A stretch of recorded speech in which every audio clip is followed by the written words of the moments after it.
1990년대 미국 프로농구 NBA의 절대 강자는 시카고 불스였다.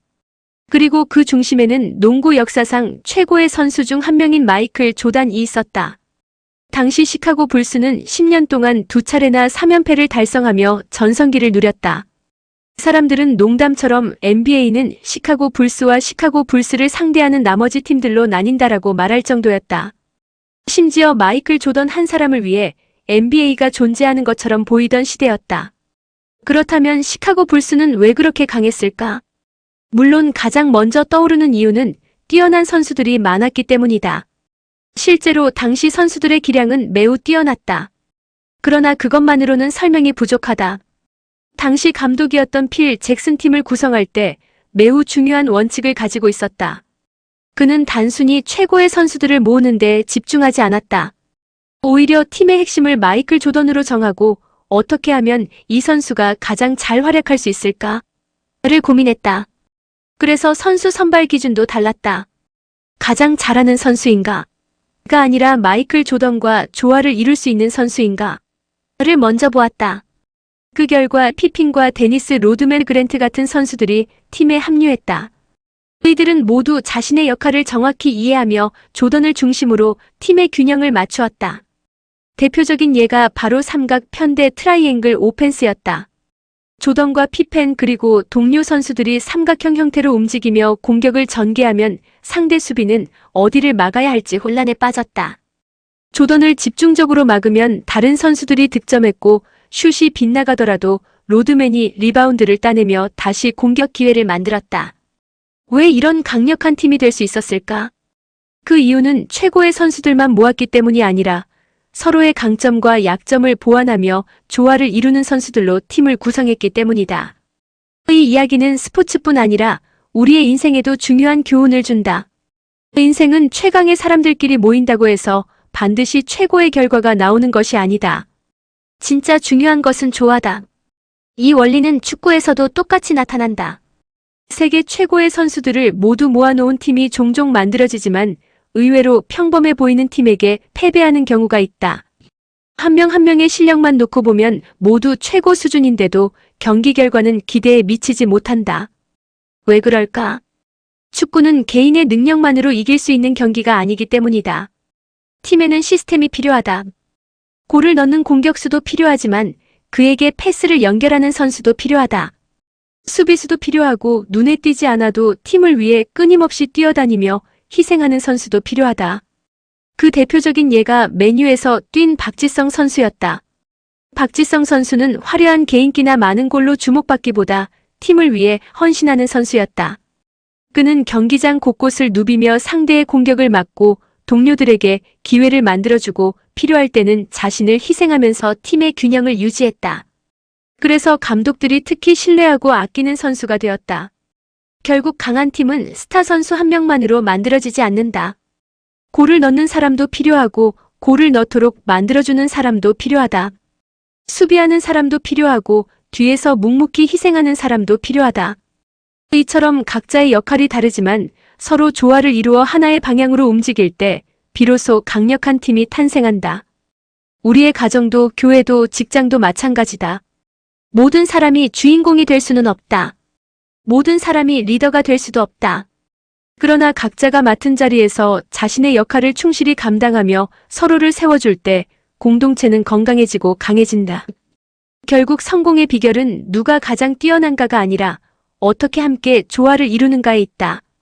최고의 사람들의 모임보다 더 강한 것은 서로를 살리고 세우며 한 방향으로 나아가는 조화로운 공동체인 것이다.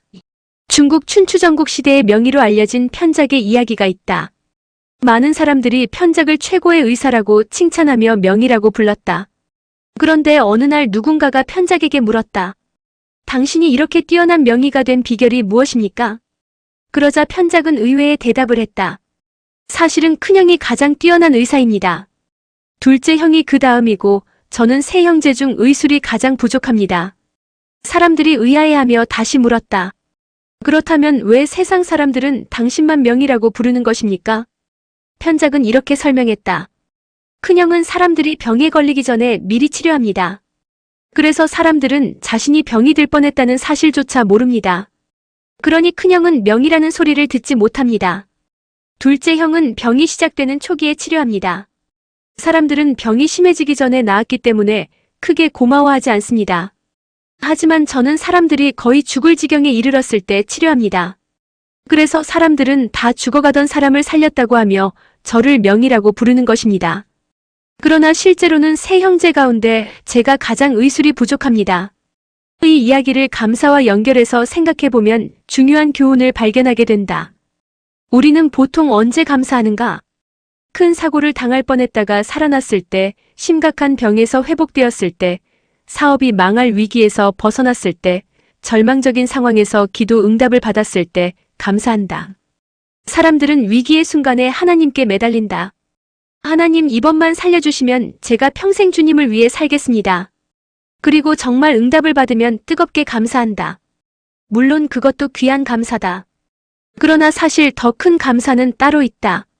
죽을 병에 걸리지 않은 것, 큰 사고가 나지 않은 것, 가정이 평안한 것, 오늘도 평범하게 하루를 시작할 수 있는 것, 특별한 문제 없이 살아가는 것, 우리가 흔히 말하는 별일 없는 일상이야말로 사실은 가장 큰 감사의 제목이다.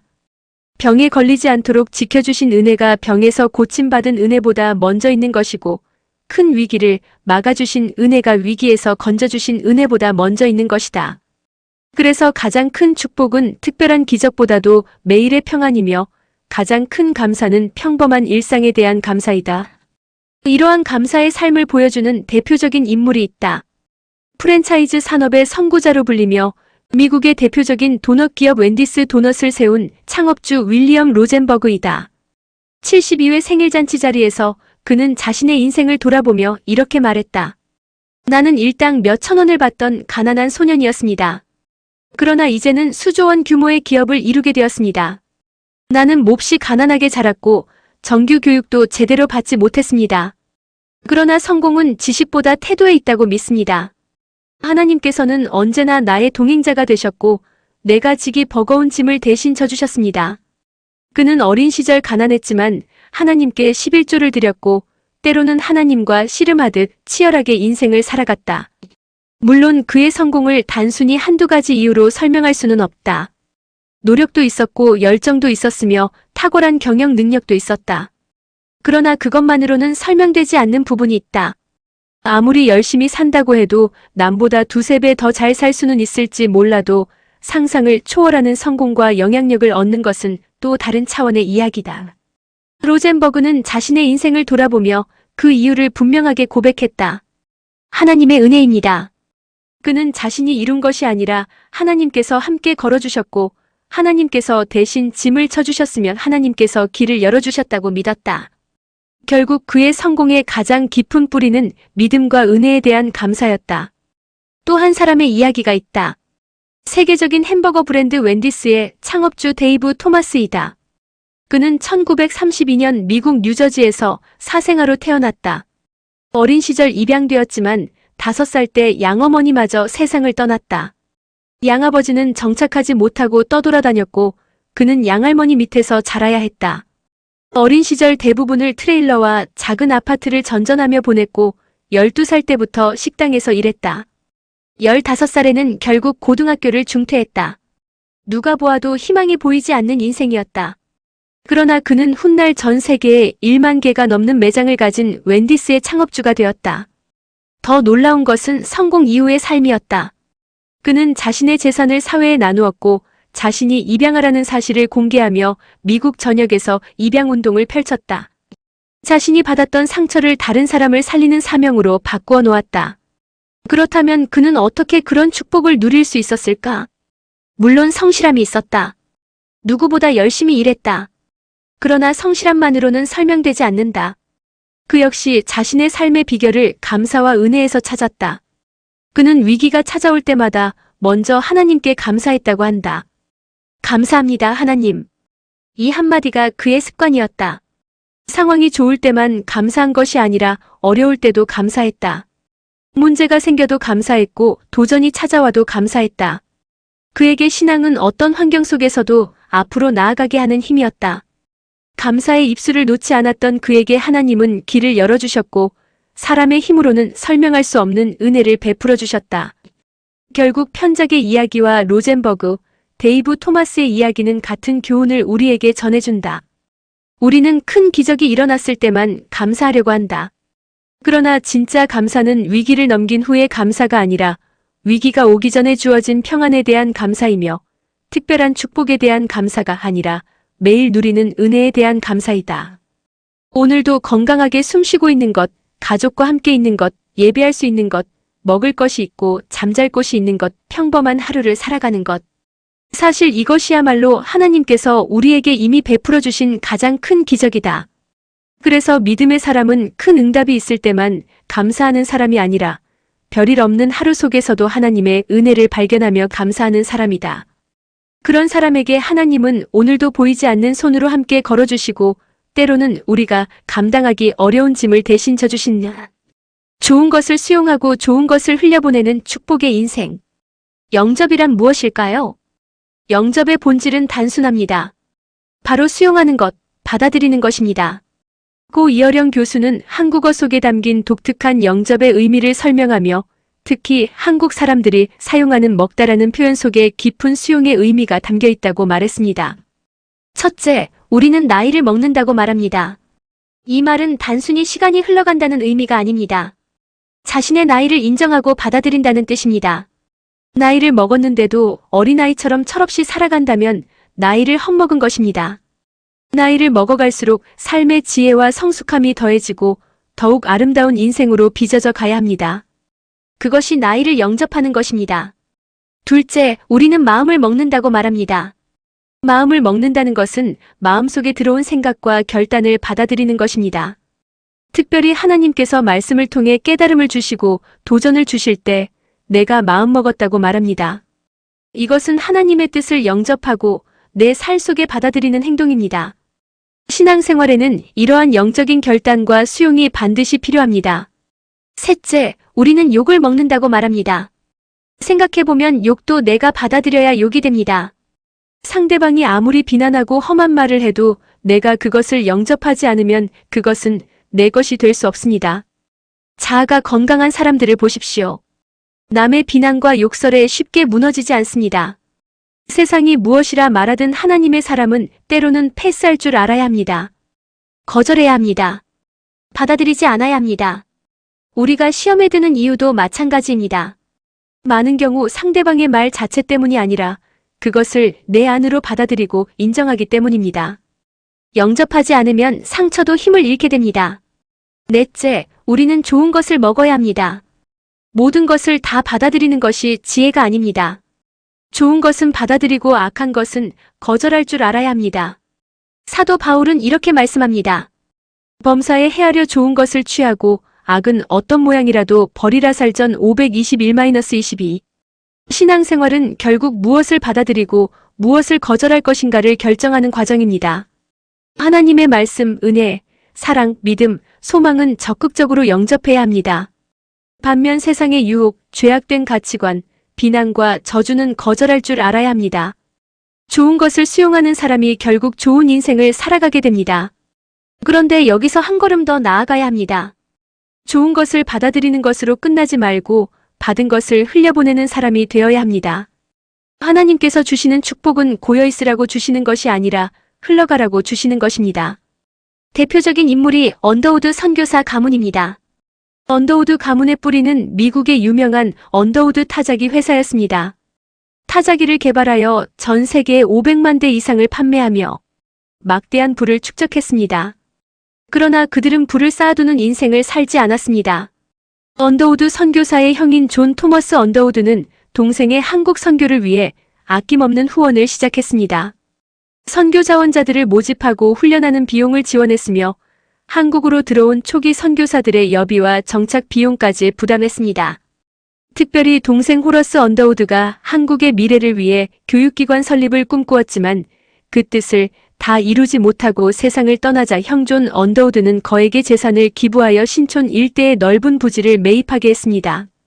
그 땅 위에 세워진 학교가 연희 전문학교였고 오늘날의 연세대학교가 되었습니다. 또한 세브란스 병원의 발전에도 막대한 재정이 투입되었습니다. 언더우드 가문은 일대 원두 선교사를 시작으로 아들, 손자, 증손자에 이르기까지 4대에 걸쳐 한국을 섬겼습니다. 한국 이름을 사용했고 한국을 사랑했고 한국 땅에 묻혔습니다. 그들이 남긴 것은 돈이 아니라 사람을 살리는 교육과 의료, 그리고 복음의 유산이었습니다. 또 한 사람을 생각해 볼 수 있습니다. 바로 케임브리지의 7인 가운데 한 사람인 C.T. 스터드입니다. 그는 당시 캠브리지 대학 출신이며 영국 최고의 크리켓 스타였습니다. 영국 최상류 집안의 자손이며 부유한 가문의 상속자였고 명예와 인기와 재산을 모두 가진 청년이었습니다. 그러나 그는 허드슨 테일러가 이끄는 중국 내지 선교회에 합류하여 중국 선교사로 헌신했습니다. 1887년 아버지가 세상을 떠나자 그는 현재 가치로 수십억 원에 달하는 막대한 유산을 상속받았습니다. 하지만 그는 부자 청년처럼 살기를 거부했습니다. 예수님의 말씀을 문자 그대로 붙들었습니다. 내 소유를 팔아 가난한 자들에게 주라. 그는 받은 유산을 선교와 복음을 위해 나누기 시작했습니다. 조지 뮬러의 고아원에 거액을 기부했습니다. D.L. 무디의 사역과 특히 지금 시카고 다운타운에 위치한 무디 성경학교 부지를 위해 거액을 헌금했습니다. 당시 윌리엄 부스 설립한 구세군의 사역에도 아낌없이 후원했습니다. 허드슨 테일러의 중국 선교를 위해서도 재정을 지원했습니다. 그렇게 나누고 또 나누고 나니 마지막으로 3,400파운드가 남았습니다. 그는 그것을 결혼 선물로 아내 프리실라에게 주었습니다. 그러자 아내는 이렇게 말했습니다. 예수님께서 부자 청년에게 모든 것을 팔라고 하셨잖아요. 우리도 주님 앞에서 장고 영원으로 시작합시다. 결국 그 마지막 돈까지도 하나님 나라를 위해 드리게 되었습니다. 그리고 스터드는 이렇게 말했습니다. 이제 우리의 은행은 하늘에 있습니다. 그는 중국과 인도 그리고 아프리카 오지까지 복음을 전하며 평생을 살았습니다. 오늘날에도 사람들은 그의 이름을 기억합니다. 왜일까요? 그가 가진 것을 남겼기 때문이 아닙니다. 그가 흘려보낸 것이 남았기 때문입니다. 인생은 무엇을 받아들이느냐에 따라 결정됩니다. 하나님의 말씀을 받아들이면 믿음이 자랍니다. 은혜를 받아들이면 감사가 생깁니다. 사랑을 받아들이면 사랑하는 사람이 됩니다. 반대로 상처와 원망과 저주를 받아들이면 그것들이 우리 인생을 지배하게 됩니다. 그러므로 우리는 범사에 좋은 것을 취하고 악은 버리는 분별력을 가져야 합니다. 그러나 거기서 멈추지 말아야 합니다. 하나님께 받은 은혜를 흘려보내야 합니다. 받은 사랑을 흘려보내고 받은 용서를 흘려보내고 받은 축복을 흘려보내야 합니다. 성경의 원리는 분명합니다. 고인 물은 썩지만 흐르는 물은 살아있습니다. 쌓아둔 것은 결국 사라지지만 흘려보낸 것은 영원히 남습니다. 언더우드 가문이 남은 이유도 C.T. 스터드가 지금까지 기억되는 이유도 바로 여기에 있습니다. 그들은 많이 가진 사람들이 아니라 많이 흘려보낸 사람들이었습니다. 결국 하나님 나라에서는 모은 것이 남는 것이 아닙니다. 준 것이 남습니다. 용서한 것이 남습니다. 섬긴 것이 남습니다. 복음을 위해 사용한 것이 남습니다. 하나님께서 우리에게 주신 모든 것은 나만을 위해 쥐고 있으라고 주신 것이 아닙니다. 하나님의 축복을 받아들이고 다시 세상으로 흘려보내는 통로가 되라고 주신 것입니다. 좋은 것을 받아들이고 좋은 것을 흘려보내는 사람, 그 사람이 가장 복된 인생을 사는 사람입니다.